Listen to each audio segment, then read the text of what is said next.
แล้วก็ฟ้อนเอาขึ้นเมื่อไหวแต่โอ้ยเป็นไปเดินองศิลมาเดินเป็นห่วงเดินนงสูงมาเดินเอา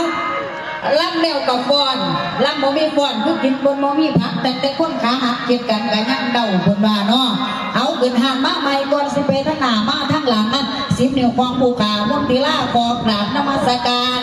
บาคุณเจ้าวัตถุรูปตุกองค์ที่เป็นประมุขประธานฝ่ายสงฆ์ต่อรองลงมาขอกราบสวัสดีทั้งพ่อบ้านสะพานเมืองอดีตฝ่ายปกครองผู้ใหญ่บ้านพี่กำนันพ่อผู้ซอยพ่อปอพ่อรอพร้อมด้วยอสมอสาวคนสวยก็เฮาเปล่าขายเบิ้ลไปไว้ในเด้อเสี่ยมซี่เด้อเปล่าเบิ้ลแล้วมาเต้นนาห้างบุญบาทจะของเฮ็ดจังไดก็ได้ตัวเอาพ่อพี่พ่อน้องพอเข้าเร็วจังสี่ต่อลงมาชั้นที่